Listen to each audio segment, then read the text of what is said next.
especially excited to be moderating this panel and to have the chance to hear presentations from these extraordinary panelists. In 1999, I was working with Jane Dutton at the University of Michigan and Peter Frost at the University of British Columbia, and we were writing a paper about how people who worked in university contexts experienced compassion in their work.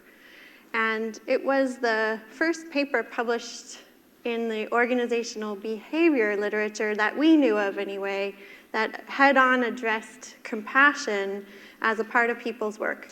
And one of the most interesting things about the experience of doing that research, which nowadays would not seem so surprising, especially after hearing the work of Paul Gilbert and what you'll hear from these panelists, is that the fact of asking people to narrate compassion as a part of their work was in itself a kind of intervention in their work life. It helped them think about their work in a way that they hadn't before. So although we were asking for stories of compassion as researchers, we had a glimmer of what I think makes scientists so excited about this topic of compassion, that we can test evidence-based interventions that have a broad impact on the way that people experience their life and experience their work. And we can change the climate and culture of organizations in interesting ways that supports people's well-being. And maybe even change some of the climate and culture in the way that people experience broader societal impacts. And we'll talk about interesting research about cultures, about cities, about dyads, about work organizations as a whole, and about how people's minds are embedded in these various social contexts. So please join me in welcoming Robert Levine. Will talk to us about cross-cultural and cross-urban kindness and compassion.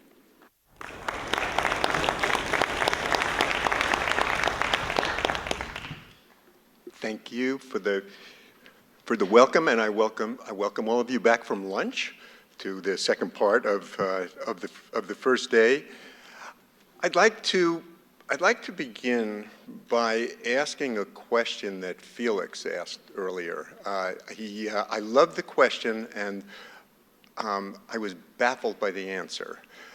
If you recall, Felix began his talk asking, what would happen if you came across a person who had some packages in his or her hands and was trying to put them in their car, and they started to fumble with the packages and started to drop the keys. And I was with him that far until he said that probably, hopefully, all of you would help. Well, I grew up in New York. And I thought he was going to say something like that, hopefully none of you would hit the person over the head, or certainly none of you would go near my car keys to open up the trunk. All of which is to say that I think we all have our own experiences. We all have experiences about places. I think most people in this audience have lived in a number of places, certainly traveled in a lot of places, and often when we come back from these places, we like to make summary judgments. We like to talk about places as if they have personalities. So we have Phil Zimbardo this morning talking about Indonesia. Indonesia is a very friendly place. It's a very compassionate place. You might come back from another place to talk about these people were really rude or whatever. And we understand, of course, that we're making generalizations, but the question becomes just how much of a generalization these things are. And so what I'd like to do in this short talk is to ask two basic questions. And I'd like to ask two basic questions, and we're going to get back to this. If you were the person who dropped those packages, where would you have the best chance of getting help? And also to try to touch on the question of who would have the best chance, who would you have the best chance of receiving it from? And I begin with that first question, what's become a truism of our times. Anybody who lives in a big city, well, these places are getting so big, it's getting so crowded that people don't treat each other very nicely. And for those of you who take the social science route, we have Stanley Milgram's notion of diffusion of responsibility and system overload. And of course that's true. But I believe that perhaps comparing my experience and Felix's experience, that there's a question of whether or not all cities are the same. So what I've tried to do is put together over the last 2 or 3 decades, we've done it in various forms, a series of studies in both within the United States and around the world, where we've asked a series of questions, tried to go beyond the anecdote, and to whatever extent we're able to, as social scientists in these kinds of areas, to systematically test these questions. The question of, in fact, are there differences? Are there systematic differences between places? The whole notion of city and population size, how well does that predict? And finally, we've looked at a large enough number of cities in each of these countries that we're able to use each city as a single subject. And so with that, we're able to see whether there are other characteristics of these cities that I'm not gathering data on, but that are readily available to see if they predict which cities are going to be more helpful towards strangers, and perhaps what are some of the consequences of these. So that's where I want to go with it. We've tried to put together different measures of helping with the full understanding that there's a taxonomy of helping. There's a taxonomy of compassion, which we've seen over and again this morning, and there's certainly a taxonomy of different types of helping behavior. I'm focusing on helpfulness towards strangers in cities. In many cases, large cities, but always cities that are always places that are large enough to be classified at least as metropolitan statistical areas. So we've tried to look at different types of helping to move along that taxonomic map. And these are some of the measures we've used, not all of them in all of the studies. In one case, we have somebody drop a magazine. In fact, I don't know what Felix is. Felix, I don't want to steal any more from you, but you know, I mean, it's a little like those kids, those 2-year-olds who are watching the guy with the magazines trying to open the cabinet. So maybe let's say I'm doing it with adults. In another one, we would have a blind person come up to a street corner, decked out as a blind person, put out the white cane, wait for the light to turn red, and then see whether a person helped them across the street. Always in this inherently noisy business that I'm in, trying to take out as much of the noise as possible. So try to do it as carefully as possible. If for these field studies, we would always be targeting a single person, and we would always be doing it about the same time of year, so weather conditions were about the same. In downtown areas during main business hours. We're taking snapshots. I'm not generalizing to all of life in cities, but just snapshots. And then hopefully with these data, somebody can take it to the next level. A guy walks along, a notice drops a pen, what does a person do? And so those were the 3 field measures. Well, a 4th field measure, which is kind of undoable now. There's no reason for anybody to do this anymore. You just come up to somebody and say, excuse me, do you have change for a quarter? And now people do that, and they look at you like I look at the guy who's trying to help me put the packages back in my trunk. Using another Stanley Milgram technique, where a letter that's addressed to myself with a stamp on it, with a semi-urgent message in there, we drop it in different places, and then we just count the number that end up coming to that address. And then we used a very indirect measure, per capita contributions to large charities. I put this up to just show a shot at trying to find a taxonomy that I think perhaps overlaps with some of the taxonomies that we heard about this morning. Again, here we're talking about a specific type of helpfulness toward strangers, and this was a three-dimensional taxonomy that Paul Amato came up with, and it's an interesting developmental process, and I'd be glad to share that with you sometime. As you see, he has that spontaneous plan, the question of seriousness, and the question of whether it's doing versus giving. And we kind of fit. The studies all taken together take up a lot of that three-dimensional space. We're a little light on the serious side.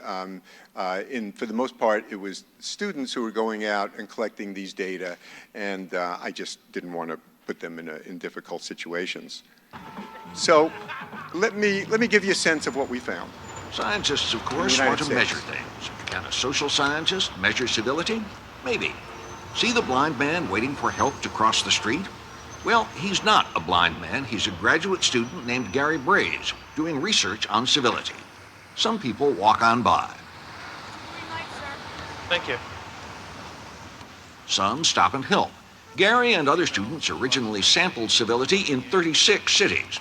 They repeated the tests for us in New York, that's this corner, and further upstate in Rochester, where this woman went out of her way to help. May I help you across the street? Which way did you want to go, sir? Going this way. This is Broad. Yeah. Want to go down Broad? All right.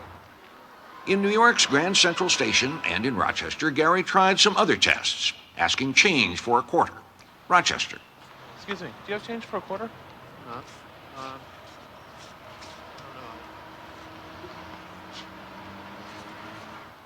Grand Central Station. Excuse me, do you have a quarter for 25 cents? Okay. There are tricks to the trade. Ask single people. Try to make eye contact. Excuse me, could I get a quarter for 25 cents? They don't always work. Another test. Gary puts on a leg brace, the ugliest one he could find. He can't bend over easily. He drops some magazines. Will people help pick them up? Rochester. I'll get it. Thank you. No problem. There you go. In Rochester, people raced to be helpful. Thank you. New Yorkers were a little more standoffish, but some did help.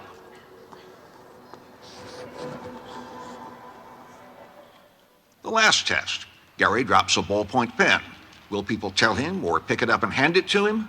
Rochester. Oh, thanks. This counts as super helpful.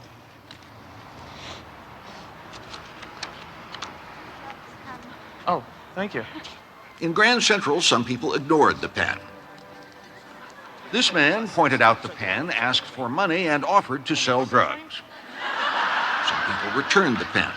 This man saw the pen and thought about giving it back. Then he kept it. This New Yorker never met a ballpoint he didn't like. By now, you've figured out that New York got the lowest test scores on the civility scale and Rochester the highest. Here's how some other cities ranked. Robert Levine of Cal State Fresno, who conducted the study, says population density was the key. The more densely populated the city, the worse it did. Not because big city people aren't nice, mind you. Okay, that's an example of one of the earlier studies that we've done. We did a 24-city study in the United States, comparing what we found in that earlier study a few years ago. We've also done it internationally, and this gives you a sense of the places that we've done it in. I'm not going to spend any time at all talking about what we found in the way of predictors. But what we did find were some consistent relationships between places and between characteristics of places and the way they performed on our tests, as the announcer put it. There's a good deal of information here, or just get in touch with me if you want more about that. Because I want to take the last couple of minutes to get back to those first two questions. The first one, I think you have the answer.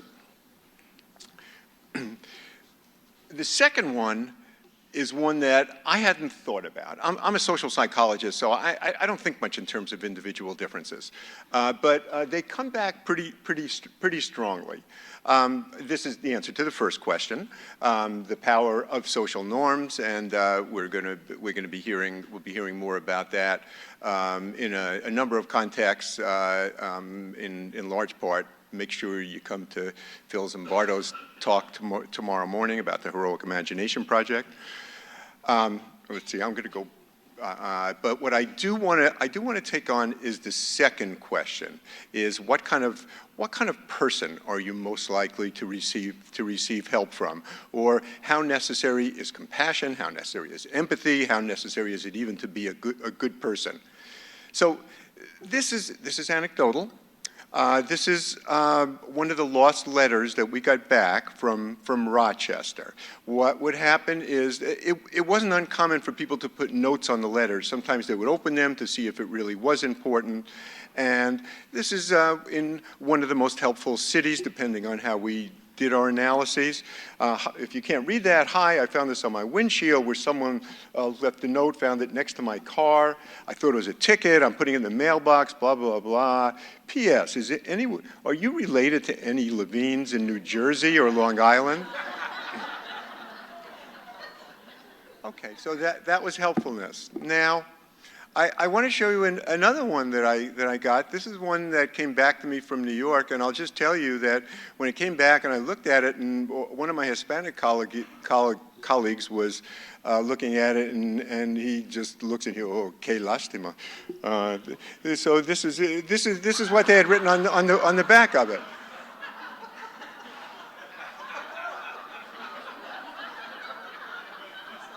Now, on top of that, New York was one of the, in fact, it was the least helpful city in the country.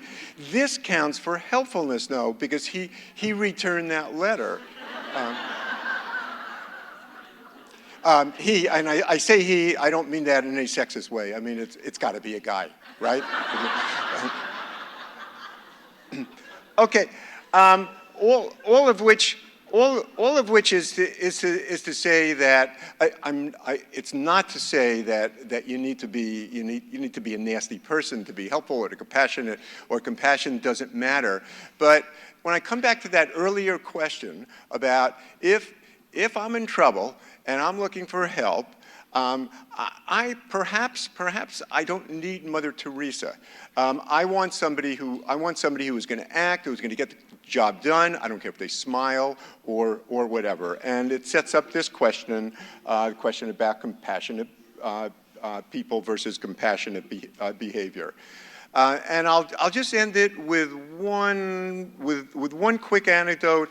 Oskar Schindler, the man who did more altruistic, more in the way of altruism for the human race than probably almost everybody in here put together.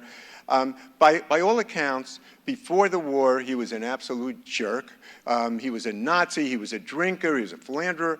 After the war, he was a jerk again. They interviewed his wife some years later after he became famous with the book and the movie, and she said, you know, I was taught that if you don't have anything nice to say about a person, you shouldn't say anything, so I'm not going to say anything.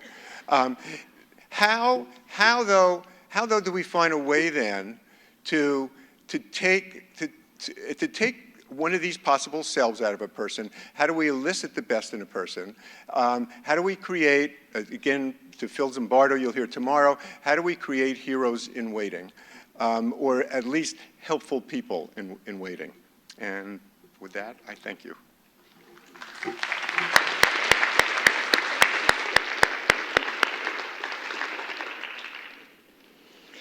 Next, we welcome Daniel Martin, who is going to talk about an incredible intervention he's designing that involve dyads and have many, many possible applications in different kinds of organizations.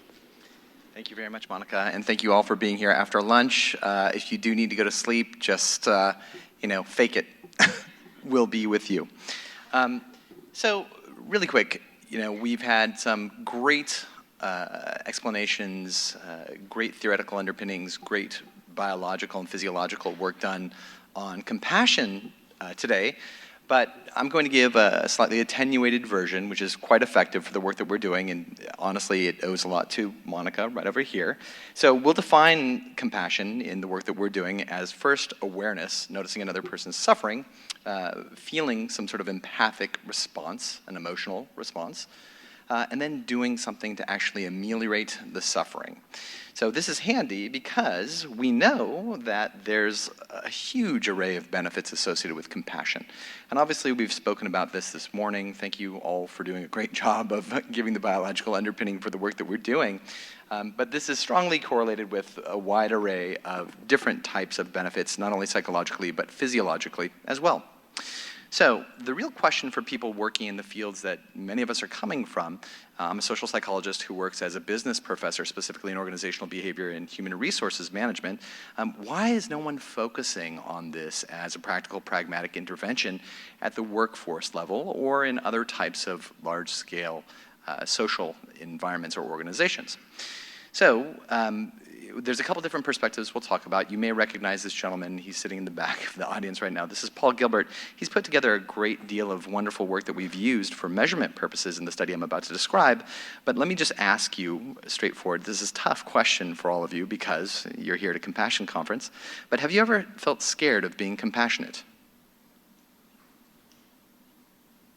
I can wait. Okay, good. Well, not good. There's a lot of reasons for people to be scared of being compassionate. There's a host of different reasons. One, you might be fearful that people will take advantage of you. Two, if you receive it from somebody else, you might be fearful that they're trying to manipulate you and trying to influence you.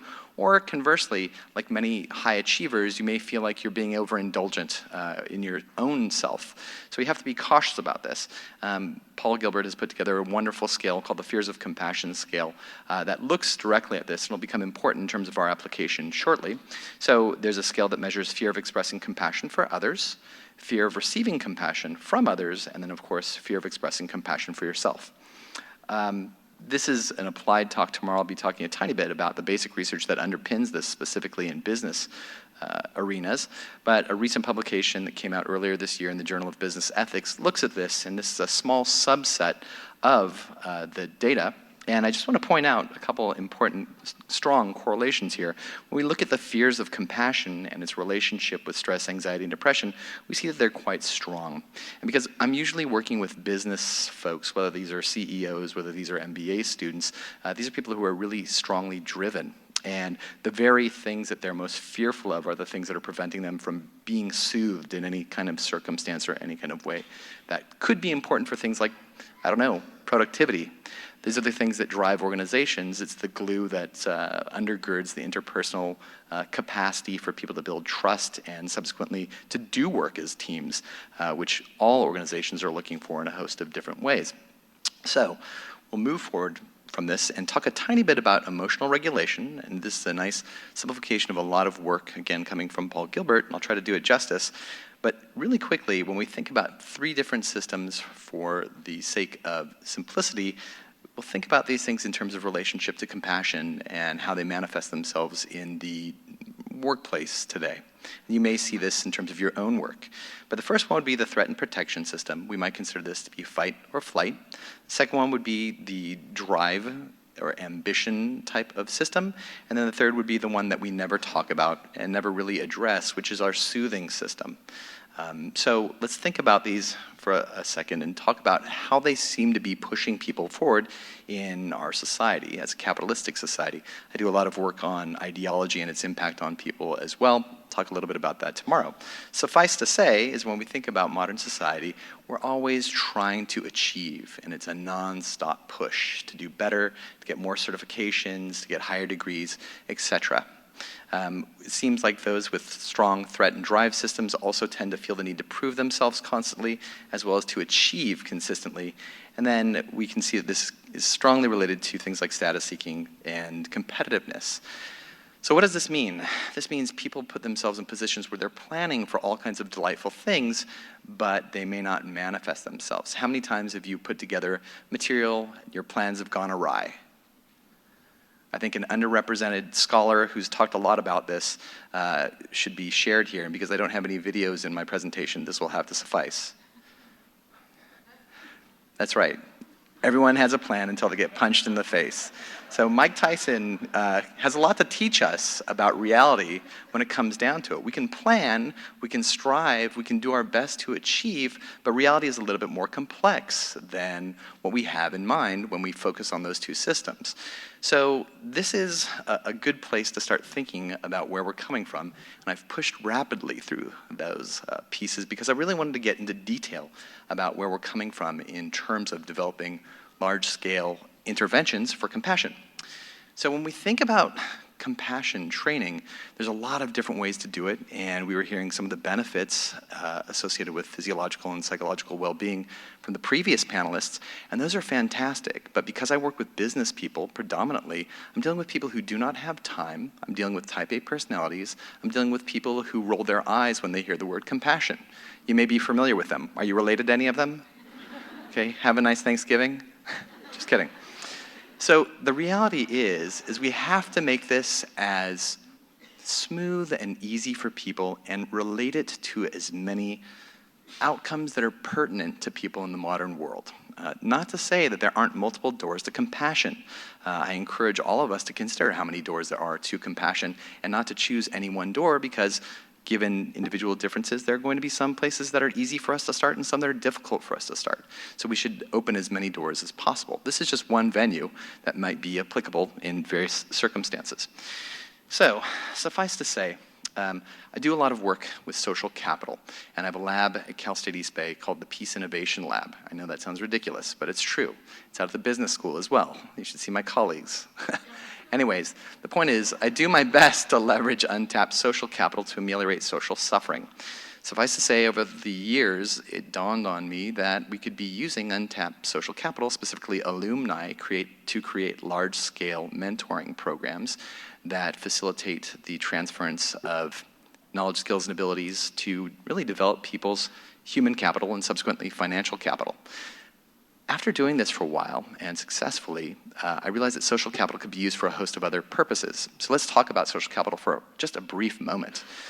Putnam is kind of the preeminent scholar in this area, looked at social capital as the social networks and norms of trustworthiness and reciprocity that arise from them. So this really means who knows who, and I'm hoping we all have an opportunity to talk to each other today and tomorrow and the next day, and stick around to the Charter for Compassion Day on Saturday. It also has to do with the strength of our ties. There's different types of ties. We can talk about those over something bubbly. It also has to deal with levels of trust and how we establish those levels of trust. So specifically, repeated exposure and shared spaces. That's something we're doing right now. We'll be here tomorrow. Honesty and communications. I promise I won't lie to you right now. It also has to deal with follow-through on commitments. And then finally, consistency in behavior. So when we think about levels of reciprocity, we're talking about that exchange of social capital. So, I want to spend 2 moments on compassion and human resources, because we haven't really spoken about this yet.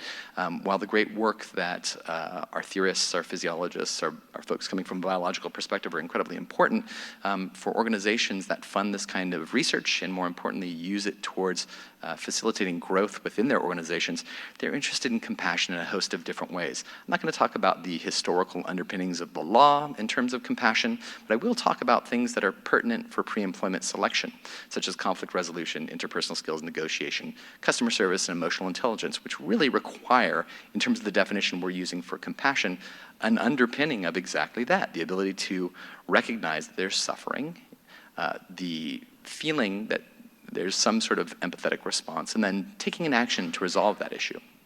It has a lot to do with some personality traits as well. And finally, it has everything to do with a host of multi-dimensional constructs that we use to establish how well organizations are doing, such as organizational citizenship behavior and psychological capital. It has everything to do with positive leadership as well. And I'll just give you a brief overview of some work done by Kim Cameron, fantastic person from the positive organizational scholarship community. But Cameron's work really establishes, among other people, that fostering a positive work climate, making sure that positive relationships are normative between members of the organization, building positive communication, and meaningful work being done are critical to excellent leadership. So we want to think about these things as we start moving through this system. So let me share with you a little bit about the system, but before I do, I need to shine light on two really brilliant people who are with us today. One is Dr. Gilbert, who already spoke and was fantastic. He's been instrumental in a wide array of measurement and applications involving compassion, specifically compassion-focused therapy, and we're using some of his theoretical underpinnings to drive the dyadic work we're doing. And also Dr. Yotam Heineberg, who's somewhere out here. It's his birthday. Happy birthday. And he's a brilliant young clinical psychologist who's doing fantastic work as well. He actually developed the protocols that capitalize on the system that was built to facilitate the exchange of social capital. So let's dive into this really quickly. Now, I'm going to walk you through the system. It's an 8-week web-based system that is dyadic, meaning people are linked to each other psychometrically. You may have heard of Match.com or dating sites where people are matched. This does the same thing for participants based on expectations. So it's a valid tool that we use to match people there. It's very brief.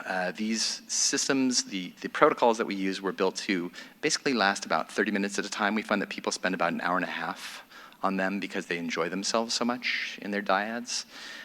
They read very brief psychoeducational material, and then they share their thoughts using active listening on a weekly basis. Each session ends with them self-rating their outcomes. I'll show this to you. And the software connects people automatically. If they don't actually connect with each other, it updates them and automatically says, hey, you guys need to get together.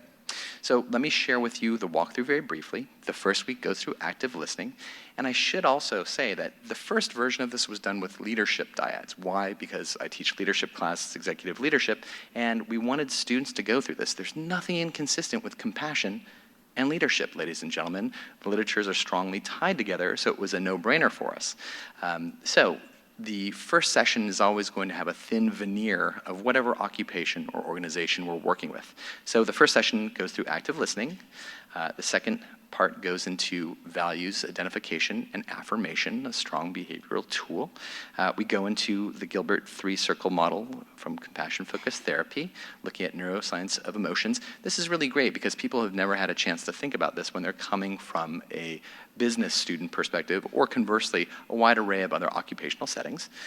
We go into mindfulness and mindsets. From there, we go into self-compassion. I'm going to zip through this, as well as applying self-compassion, compassion for others, and finally, digesting everything and moving forward.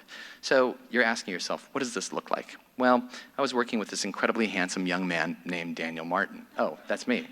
Anyways, the point is, this is what the system looks like. And when we take a look at it, you'll notice a couple things. There are sessions that tell you when you're finished with them. They give you the date you've been completed. They then go into the specific dyad. And this is the exercise that people actually go through. They were doing this on Skype. Now we actually have our own built-in system so they can see each other. And this is really nice because regretfully, I think the younger generation and some of us have a tough time actually with interpersonal skills. So being on a screen gives them that safety, but they can still see each other's emotions and develop their interpersonal skills accordingly. From there, they have a chance to actually evaluate what happened on a daily basis. And the great thing about these outcomes is they're coming straight from the clinical literature. This does two things. This gives them the opportunity to understand what's expected and also to make salient outcomes that are possible. So I will show you a few other things from the back end. We've made this as simple as possible to link up with things like human resources information systems, things like corporate social responsibility systems, enterprise resource systems, and you can get all the data you want statistically for download. Let me just give you a brief series of results from our last pilot. We significantly increased compassion for others with pre and post tests, subjective happiness, We actually did measures of Seligman's values and action leadership metrics, which significantly went up. Acceptance and action linked to mindfulness.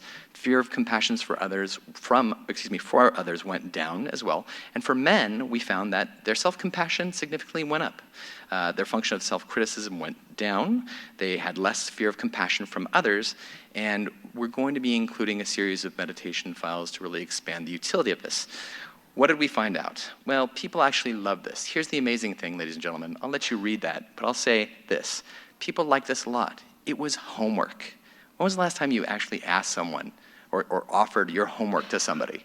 This doesn't happen. So people really enjoyed themselves. I'd be happy to share with you guys some of the neat things that people actually talked about. If you want to come and see some of my students who went through the program, they'll be here actually on Saturday. We're working with the Charter for Compassion. We're on the Director of Research as well as CCARE to see where we can take this. A couple of things that we are doing right now is there are some places we're taking this. Right now we're working in Mexico with the Mexican University dealing with burnout and compassion fatigue in faculty members, in Sweden with leaders and CEOs, as well as in the United States across a couple different healthcare systems to deal specifically with burnout and compassion fatigue as well. So I really look forward to speaking with you guys. Sorry, I went a tiny bit over. Do stop by our websites, and I look forward to talking to you on the other side of this podium. Thank you guys. Take care.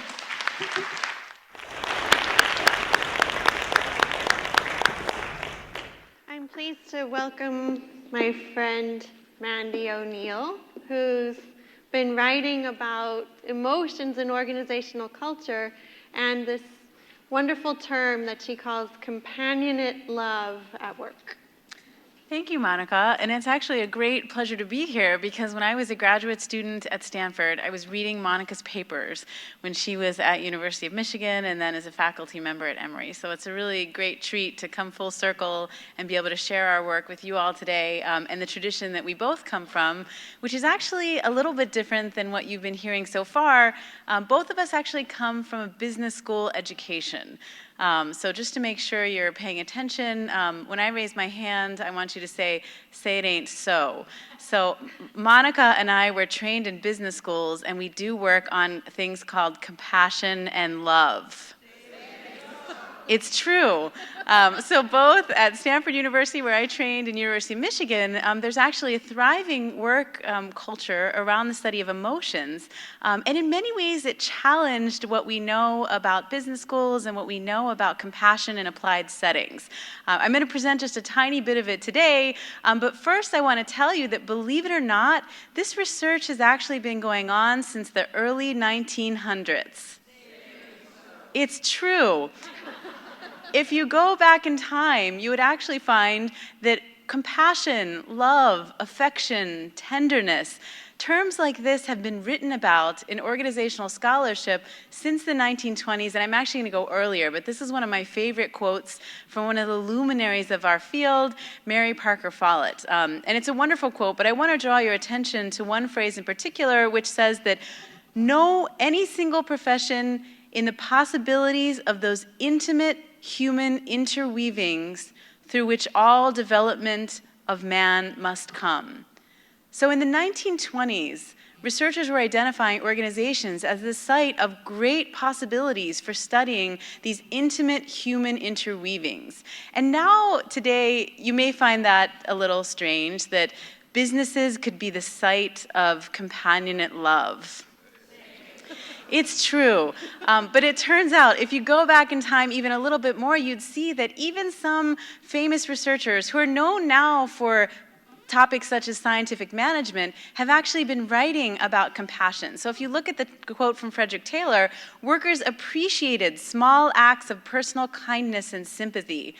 People were made to feel that they were the object of special care. Then moving on to the 20s, writers were advocating for what they called sympathetic management, defined by fellowship, sentiment, softness. Can you imagine these words being written about today? And I'll argue that they are starting to be, they've come full circle as well. There's a very famous railroad study by Rexford Hershey in which, among other things, he wrote that people appreciated interest and appreciation, and that those characteristics made employees like and respect and work harder for their managers. It's true. And again, it may seem obvious to this crowd. It's speaking to the choir a little bit here, but I want to suggest that somewhere along the way that got lost. So somewhere from the ethnographies and monographs of early management history to now, something got lost along the way, and it's our job as people who care about this topic, particularly those of us who work in organizations, to recover it and restore it. Just a quick show of hands. How many of you in the audience work in an organization, maybe more than like 2 people? So pretty much all of us. Okay, so this is the site of the interventions that we're going to be talking about for the next 10 minutes or so. First, a definition, and I would say an organizational behaviorist definition that comes very much from Monica's training at the University of Michigan. In terms of what do we mean by organizational compassion, I'm going to talk about it in terms of an interpersonal process involving the noticing, feeling, sense-making, and acting that alleviates the suffering of another person, and I added in the workplace. So here we're going to be talking about employees taking care of one another and interventions designed to improve the culture of the workplace, which is quite different than some of the laboratories that we've been hearing about, and I'll explain why. I did a quick search on our Dilbert. If it hasn't been said in Dilbert, then probably it doesn't exist yet, but if you do a search on compassion and on suffering in the workplace, Dilbert can put it in terms of dying technology and our compassion for them, or the bottom one points to what's special about the workplace, which is that compassion has this double-edged sword. It has these other meanings involving the fact that we're embedded in social relationships that are not family relationships, although I'll show you some data later to suggest that some relationships could be like family in workplaces, but they are not family. So we're talking about bosses, peers, subordinates, hierarchical relationships in which power is involved, and that necessarily complicates things. Another way the workplace is special that's important for our types of interventions is that we're actually multi-level. So today you've gotten an impression of what happens when you take a slice of a level of analysis. You take a slice of someone's behavior, a slice of their physiology. In organizations, it's all happening together. Lots of people, lots of slices at individual, interpersonal, organizational, and actually based on today, we might want to add within individual, although it's very hard to get at that in organizations. Organizations are also different because of the context that they are. Specifically, they take place in an office. And I know that especially here in Silicon Valley, there's a lot of exploration of alternate work arrangements, including workplaces where the relationships only take place on email or Skype or instant messenger. But workplaces involve colleagues and bosses and subordinates. Most importantly, that I've found in my work in organizations is that when you talk to people about creating a culture of love, and I would say the same thing for a culture of compassion, which is a subset of love, what they say is, I don't have time for it because I do a lot of work in hospitals. I'm busy saving lives. So I don't have time to worry about being compassionate to my coworkers. I can't even be compassionate to myself. I don't even have time to go to the bathroom. So if you talk to them about interventions designed around compassion, you're really dealing with what some would call the second shift. So it's after the work's being done, after the patients are being saved, after the clients are being taken care of, then where's the space for the compassion for themselves and for each other? I'm going to suggest that actually it needs to be in there because it will improve all the rest. It's also interesting because it involves power and personnel decisions that are different. Why else is it different? For one thing, you have this very interesting relationship between the workplace and the non-work life. And the two are not separable, although workplaces would like to believe that we come in and we put everything aside, and simultaneously we go home and we take it aside. My own research shows that that's not the case at all, that people bring their pain and trauma into the workplace, and they also take it at home with them. So you have this constant system of people interacting with their families, bringing it back with their colleagues, with their work, with their pain. You also have inequity and status incongruence that's very particular to the workplace, and that's a trigger sometimes of the pain that requires compassionate responses. Sometimes you have in workplaces desires that conflict with realities. You'd like to be promoted, but the data don't suggest you're going to be. So sometimes you have a compassionate response around dealing with that incongruity. Sometimes it's negative events at work. Monica and her colleagues have written about fires and trauma that occurs in the workplace, downsizing, layoffs, you name it.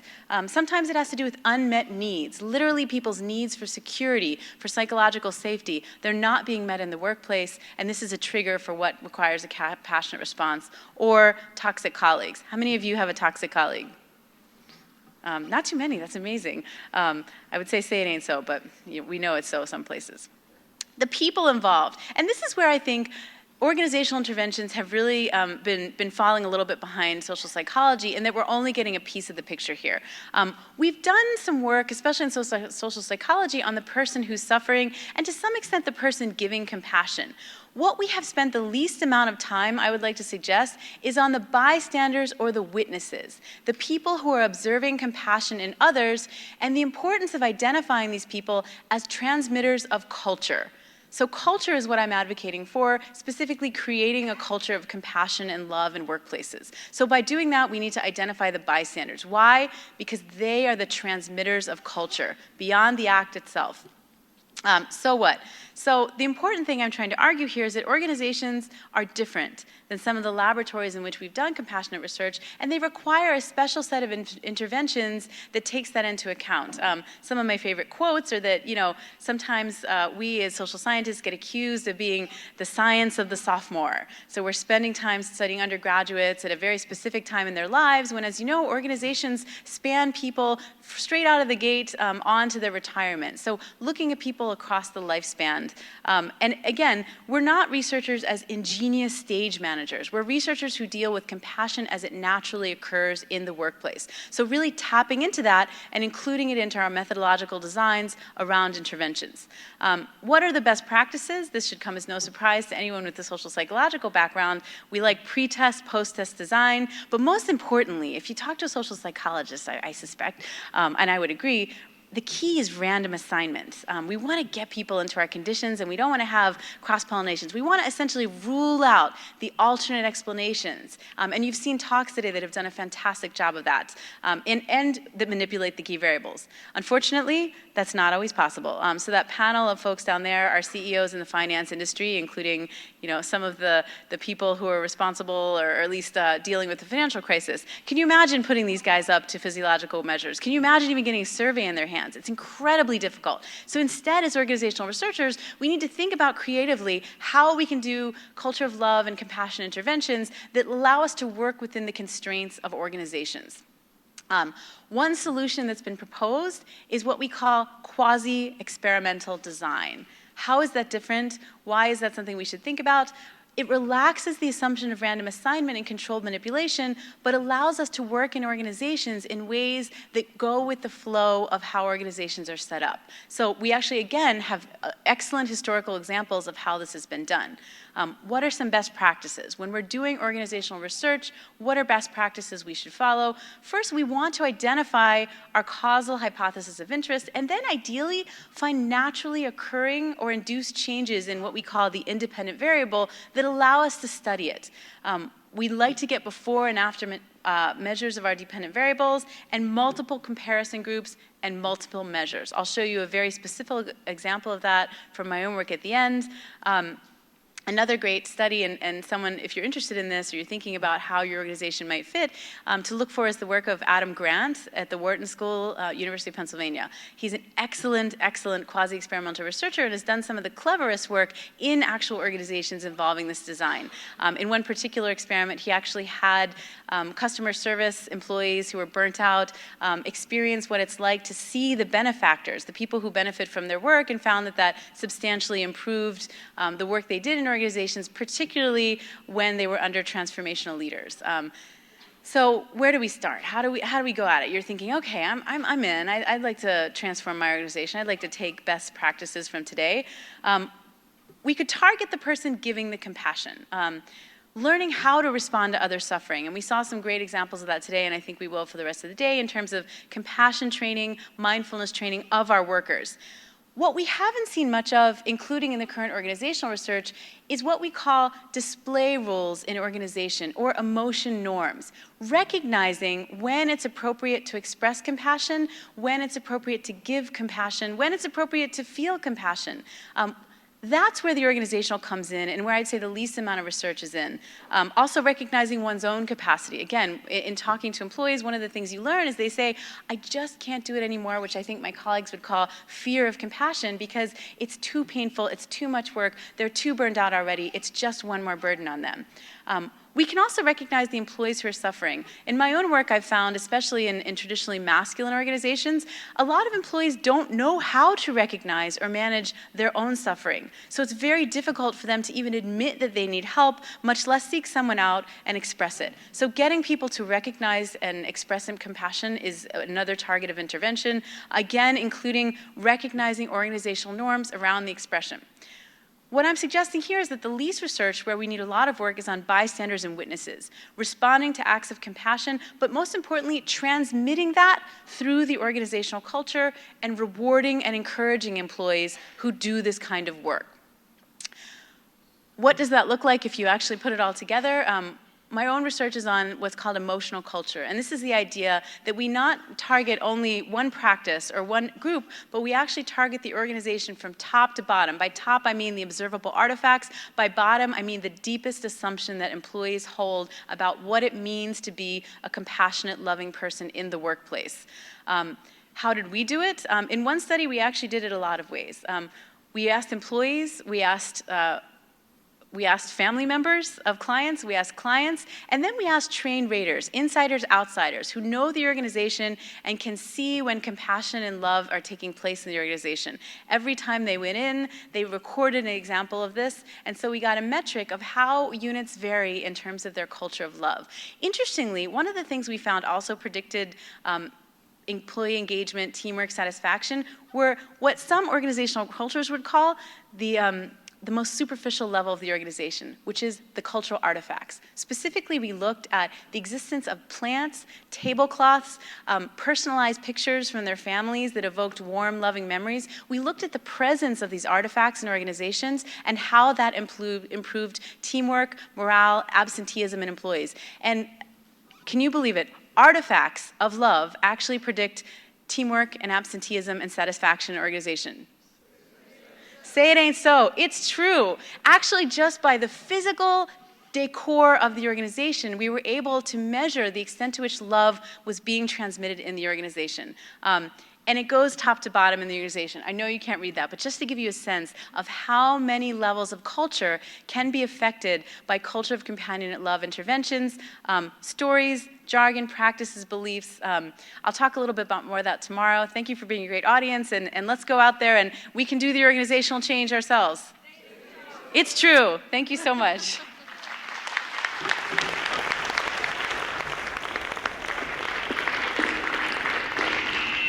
We conclude our panel with one of the world's leading researchers on compassion training and cognitive meditation-based training programs that many organizations, I think, can adapt and adopt to try to figure out what interventions work. Yeah, thank you very much. Well, I am very glad to be here. I stand before you actually not as much as an individual as a representative of a whole group of people, because the work I'm going to talk about today has been an astounding group effort over a number of years of a wide variety of people, almost all of whom I won't be able to name, although I'll be able to name some of the core researchers. So I'm going to talk to you today about what we've learned in terms of the brain, body, and social effects of a very specific form of compassion training that we call cognitively based compassion training, or CBCT, that is a secularized, manualized, time-limited protocol that takes as its inspiration a stream of Tibetan Buddhist practice and thought called Lojong. And the person who's not here today, that should be, is the gentleman on your far right, Geshe Lobsang Tenzin Negi, my dear friend and colleague, who, when all this started, agreed that he would do this Herculean task of boiling down this huge tradition into something secular, logical, time-limited, that we could then begin to study. And so let's start with, I'm going to walk this through in sort of chronological order, because all of our studies of CBCT started, in fact, with this. And many of you in this room may know about this. The Bay Area is one of the world's great centers of torturing people with this particular test. It was invented in Germany. It's called the Trier Social Stress Test. And basically, it is a powerful way of invoking all aspects of the stress response. The subject here, the poor guy there standing up behind the microphone, knows he's in for some sort of stress test, but he hasn't really read the consent form fully, and he thinks maybe there's a treadmill involved. Instead, he's brought into a room after being all wired up, and we got, we're drawing blood and everything. And he sees this panel of 3 people, and he's told that these people are behavioral experts trained in the analysis of human behavior, and that he will have to give a 5-minute speech today about why he should be accepted into medical school. We'd found out he wanted, in this case, to be a medical student. And then he's told that these people will be analyzing his behavior, but try not to let that bother him, and that he sees the camera that will be used to record his behavior for later behavioral analysis, but try not to let that affect his performance. And then he's given 5 minutes to write notes that he can't use, and then more blood is drawn, and the panel comes in, and we trained the panel never to nod, never to smile. They've done studies showing 1 nod blows the whole gig, right? So stone-faced SOBs. The guy in the middle says start, 5-minute speech, and that can go badly, as it often does. And at the end of the speech, the chairman, the guy in the middle, says stop, that'll be enough. Now we have another task for you. We want you to take the number 1087, subtract by 13s down to 0 as rapidly and as accurately as possible. Please start. First mistake, the guy in the middle goes stop, 1087, stop, don't use your fingers, stop, don't count out loud. Faster, you're making too many mistakes. That goes on for 5 minutes, and that is the Trier social stress test. Blood pressure goes up, heart rate goes up, cortisol goes up. We've done so many of these in college students, we actually began to put the microphone against the wall, so they have hyperactive autonomic nervous systems. They'd often pass out. That way they'd go back against the wall, and we wouldn't have to buy a brain scanner. It's a stressful situation. Okay, it turns out, though, that stressor does not just activate cortisol and heart rate and blood pressure, it also turns on the body's immune inflammatory system, just those pathways that Steve Cole, who's such a great genius in our field, talked about this morning. You're going to see this graph a lot. Time is across the bottom. The time of that nasty little stress test is in the box, and up, in this case, is increasing inflammation. You take a group of medically healthy men, they're about 30 years old, you stick them in that stressor, and you can raise their inflammation here measured as IL-6 by you can almost double it. Now, that's not a huge number, but if the difference between where these guys started and where they ended, if you're middle-aged, otherwise healthy, increases your risk of a heart attack over 5 years by about 500%. Increases your risk of diabetes about the same, right? But the killer on this, and this is the work of Tad Pace, who's done a lot of the compassion work with us, he also recruited healthy men who were depressed, all of whom had been abused, neglected, or abandoned as kids. What does stress do to their inflammation? Takes off like a rocket. They are literally responding to this trivial lab test as if it is a massive bacterial assault, as if their entire lives are at danger. Well, you say, so what? But it's interesting, it was actually here at Stanford, Fergus DeBar's group showed you do that same test, you measure inflammation. People who go through that test and feel good about themselves don't get an increase in inflammation. People who go through it and begin to feel worse and worse about themselves get a significant increase in inflammation. They checked in a year later. The more unhappy people got in that crazy little Trier social stress test, the more depressed they were a year later. And the rise in inflammation explained the whole thing. So these inflammatory responses to stress don't just kill your body, they kill your soul and your brain. And so the studies of compassion meditation started with that fact because we were inflammation researchers. Could we turn off these sorts of very deleterious behavioral and physiologic inflammatory stress responses if people learned how to be more compassionate? And so we launched a first study in Emory University college freshmen. We got them out of a PE class, flipped a coin, randomized half of them to get 6 weeks of what we now call CBCT, and 6 weeks, or 50% of them got 6 weeks of a health discussion group that had met the same amount of time, had a group discussion. So we're trying to control for as many of the non-specific effects of the compassion training as possible. They got the intervention, and then at the end, we gave them that nasty test. And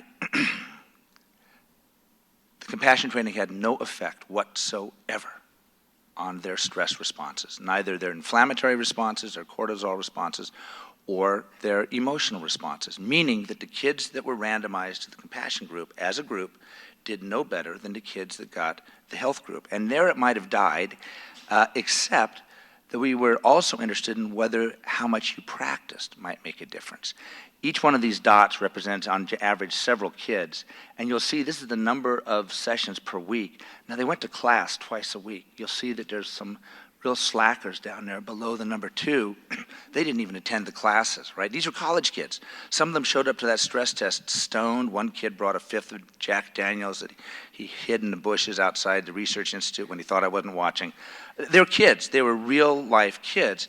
And so some of them were very engaged. Others were not engaged at all. Does that matter? And here I want to show you the data again, but a little differently. So now if we just look, forget the control group, if we just look at the kids that got the compassion training, we're going to give them that TSST stress test. We're going to divide them into those that practice more or less just by cutting it right in the middle. And then because we were dumb and we didn't realize that we probably should have done a stress test in the beginning, we said, oh, crud, we have to go back. We did a whole other cohort where we gave the stress test in the beginning, because if we found differences with practice, how did we know that it wasn't just that people that don't get stressed out are able to practice more? Do you see that? Right. Okay. So we did that, and the results were quite interesting. On the left are the graphs where we gave the stress test before they got the meditation training, and whether you responded with a lot of inflammation or a little inflammation had no impact on how much you practiced. But over on the right, the people that practiced are in the black bar. They had remarkably lower IL-6 inflammatory responses. Doesn't matter what your cortisol does. That doesn't tell you how much you're going to go on to practice meditation. But if you practiced a lot, again, the black bars, you had a much more rapid return of cortisol to baseline. And then if you look at how upset people said they were, again, whether you got upset or not, if the stressor was given before you got to meditation, had no impact on how much you subsequently practiced. But if you practice a lot, you just didn't tend to get upset. And so these data were partially replicated. It was a slightly different design, but we did a quite striking study in 72 kids, adolescents, inner city Atlanta, about 98% African American, very, very badly brutalized, traumatized kids in the foster care system, and found the same thing. We couldn't put them in that stress test for ethical reasons, but we measured their inflammation and rest and found that the kids that practiced had the same reduction in inflammation. Now, I showed you that picture with the stress test first and the stress test second, and you say, well, why don't you do a study where you did a stress test, randomized the people, and then did another stress test? So that's what we've done. We've done a very large thing that we call the CALM study, the Compassion and Attention Longitudinal Meditation Study, where we basically, we took several hundreds of healthy adults and gave them one of those stress tests and then randomized them to either get CBCT, the compassion training, or mindfulness, or a health education control group. And then at the end of the period, and this time we did the interventions for 8 weeks instead of 6, we repeated that stress test. And the answer is we don't know. We're just now running those labs. I don't know whether we'll replicate the stress test data, but we've had a chance to do some really remarkable smaller scale studies within this CALM study. And one of them was, and I'm going to talk about 2 of them. The first was by Jenny Mascaro and Jim Rilling, who collaborated with us. You'll all agree that the woman on the upper right is happy, right? We can all read faces. The guy in the middle is relaxed, right? So, of course, it's the work of Paul Ekman, who talked to us this morning. The ability to actually read people's faces, especially the area around the eyes, turns out to be a very powerful prerequisite for being able to empathize with others. It's not sufficient, but it's fairly necessary.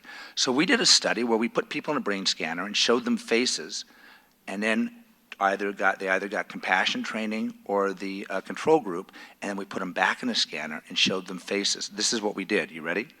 See that? Man or woman? What do you think? Yeah, okay, so you guys have some gender confusion out here. Woman, that's all right. That's all right. We're completely inclusive in our studies. All right, here we go. Now, here she is again. See it? What's the expression? Playful, comforting, irritated, or bored. Okay, so you guys are emotionally very mature. You just got problems telling men from women.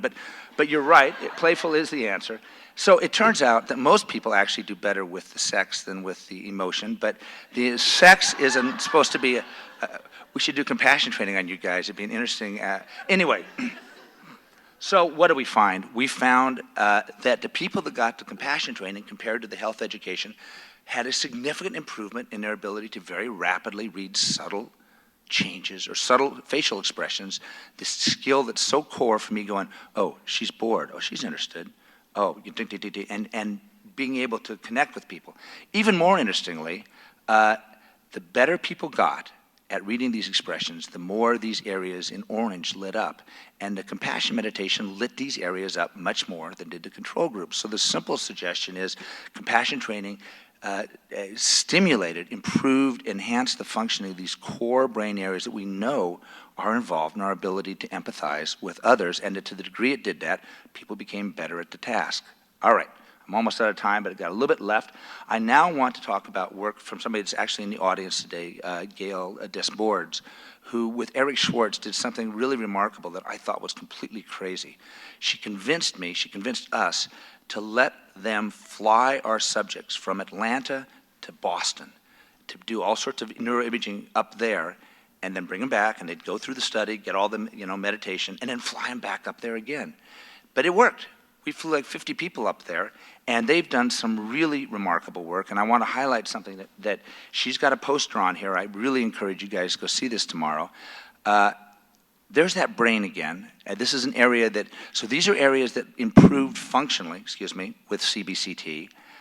This is an area called the dorsomedial prefrontal cortex, which increasingly is recognized as being underactive in depression.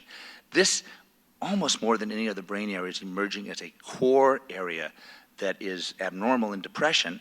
And what Gael showed is that compared to both the health discussion group and the mindfulness training, the compassion training grew the size of this brain area. It got bigger over 8 weeks, which is really intriguing because unlike other areas of the anatomy, there's no doubt that bigger is better in the brain. We see that 1,000 times, right? This is really, so it's very striking that there's this finding. And then Gail did another really interesting experiment at the same time, good, I can do it in a minute, where she basically, now she's got the compassion training people, the mindfulness people, and the health discussion group. And you put them in a scanner before they get these trainings, after they get these trainings, and you show them pictures, some of which are neutral, some of which are really warm, fuzzy, happy things, and some of which are just disturbing, really negative, right? And you look to see, do these trainings change how the brain responds to those pictures?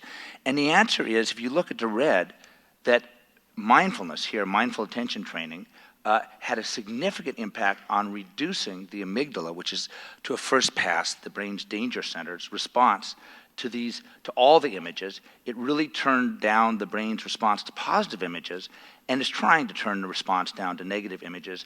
You'll see that in some cases, the blue bar, the CBCT, looks like it's trying to do the same thing, although look at the negative images, not at all. So mindfulness and CBCT in this fairly small group from this larger study really seem to be doing something different. And I leave you with this as the most tentative of anything I'm going to say today, but I hope we can replicate this someday because it's really fascinating. So then when we looked at practice time, when Gail and Eric Schwartz looked at practice time, blue are the compassion group, red is the mindfulness group, and you'll see the mindfulness groups all over the board, no association. Doesn't matter how much you practice, has no effect on how much your amygdala responds to those negative images. But look at the compassion people, they have a strange effect. The more they practice, instead of getting chilled out, the more that danger center lights up. Now, antidepressants do the opposite. When people get undepressed, they have an opposite pattern. This is the pattern of depressed people. And yet, in the compassion group in blue, a very nice correlation, very strong, the more that amygdala lit up, instead of getting more depressed, they got less depressed. And so this is a whisper of evidence, and there's other lines of evidence that suggest this, that I'm a pharmacologist by training, and clinically, these medicines work by turning off these sorts of resonating reactions. It may be possible that there's another way to treat depression, which actually involves activating these, but activating them within a context in which that is emotionally liberating and not depressing. So that's it. We do have one other great study we've done in second and third graders, third and fourth graders, guys. What do you remember? What year was that? I'm sorry. Yeah, 7 and 9-year-olds. Brendan Azawa da Silva and Brooke Dodson-Laval, who are in the audience, did this astounding study in classrooms. They have some very interesting data comparing mindfulness to compassion training in the effect on classroom dynamics. They'll be showing a poster of that tomorrow, so I encourage you to go to that. And with that, thank you for your patience, and thank you.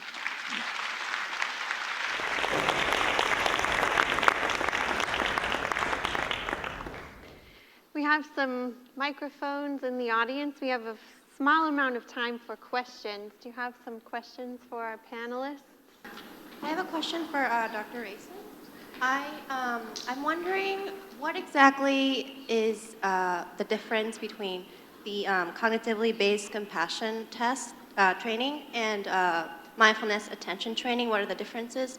The reason why I bring this up is because I'm aware of a study that was done on mindfulness-based cognitive training, and they do really similar thing where, you know, they give you the 5-minute speech test and they do the training, and they show that the reactivity to the test, the anxiety stays the same, but to return to the baseline, the mindfulness group is a lot faster.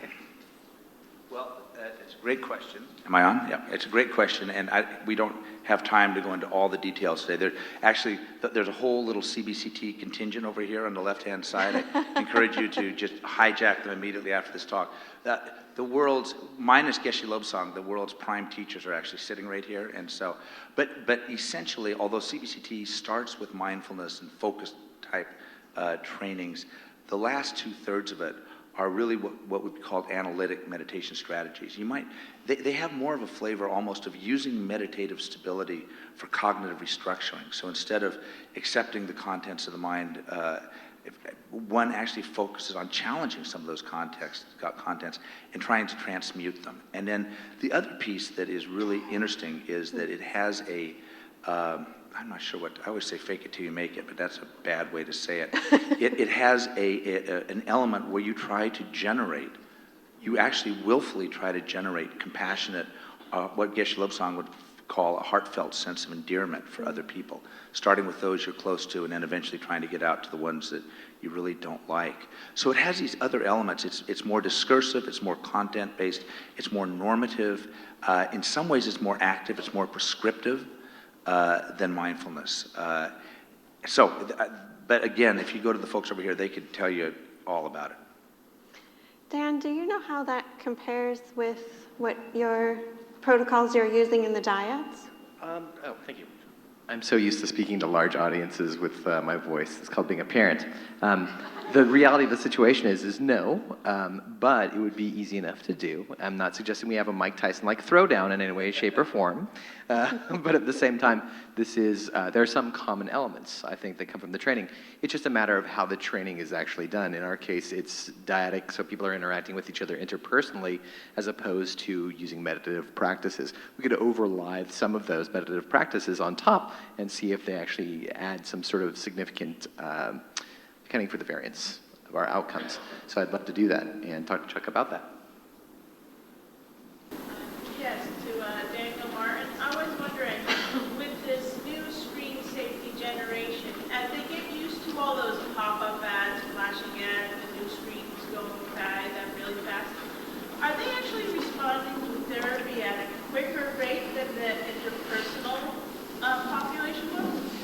That's really a fantastic question for one of my friends in clinical psychology. As a social psychologist, I can say that we have a huge amount of traction in the package that we're using because people are so interpersonally engaged. I have had nothing besides great responses from what people have been expressing to us in terms of their use of the package across students and other kinds of environments, be they organizational or healthcare. But I would not be able to tell you that. I do know there is some work in the clinical environment that is being done in terms of computer-mediated therapeutics, but I would not be able to speak to that. Great question, though. Yes. So, a lot of neurodevelopmental processes have a critical window of susceptibility, of sensitivity, and I'm wondering if there's a critical window for training for compassion. And the reason I bring this up is because I see that, for example, high school years, there can be a dramatic transition where children, young adults, can switch from one path to another dramatically because of interventions like music, involved, so that we've already looked at how music can transform lives and give people purpose. Is there a critical window that anybody has identified of maximum susceptibility to compassion training? And if there is, has anyone put together a kind of curriculum that's age appropriate for developing, compassion from grade school on through adulthood? Chuck? Yeah, so this is what you've asked, the holy grail question, and folks that are directly involved with this field. There's huge movements afoot to bring both mindfulness and compassion practices into the school and into younger and younger ages. And one of the things that strikes me is that the lower age limit seems to keep dropping, right? I mean, so it's really interesting. So you guys did it in 7, 9-year-olds. And I know now in Madison, there's folks doing, mindfulness practices. Little bitty guys, And so, I mean, I think one of those wonderful videos we saw today of little kids helping, it's very clear that the raw material for compassion training exists at a very, very early age. So then it becomes a question of how do you package it? And years ago, Geshe Lobsang and I, when we first started this, we were trying to do something with foster kids, and Geshe Lobsang was convinced that we needed video games and bells and whistles, because in Tibetan world, they have different ways of going at things. They don't always train their young kids in meditation. But it just happened, we were forced into doing to using just regular old compassion training in these kids that were as young as 12, that were really these very damaged foster kids, many of them, and it went great.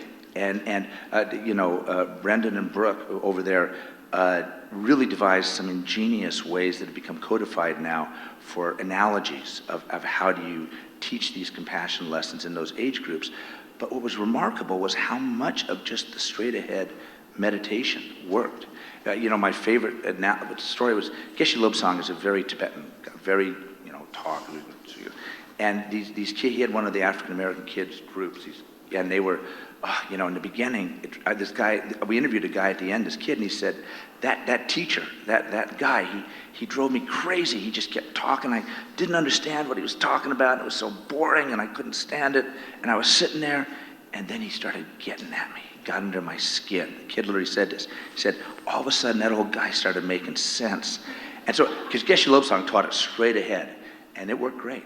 So I think that in fact, young people have a remarkable capacity, even for sort of these meditative-based approaches, without needing a lot of extra stuff. But we don't know yet. And as far as I know, and I don't know if anybody here knows, I don't think anybody's ever looked at that kind of curve. It's a great idea to do a study where you tried to see where your maximal difference curve was by age. But we all suspect that the earlier the better, probably, if it can be done in a way that it fully engages. My question is for Mandy. To what extent does generosity play a role in developing that workplace culture of love and compassion? Yeah, so the question was, to what extent does generosity play? We've looked particularly at this construct called companionate love, which includes caring, compassion, affection, and tenderness. We haven't actually looked at generosity at all, but I would suspect that if you were to have kind of a positive cluster, generosity would fall in there, although I think it's a different context. I think it's a different construct. I would venture to say a little more cognitively based, if I were to, put my first pass at it, but we haven't researched it at all. So I don't know if anyone in the audience or on the panel has looked at generosity.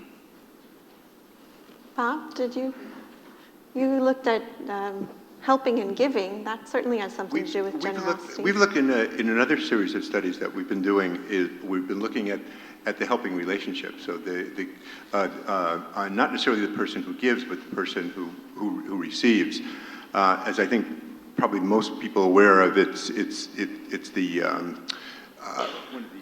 one of the hot findings is in all of positive psychology is to demonstrate to people that if you give, if you're given some money or a gift, and you have the opportunity to either spend it on yourself or spend it on somebody else, that people spend it on themselves tend to be happier, which is great, and of course, you know, it's certainly worth spreading the word about that.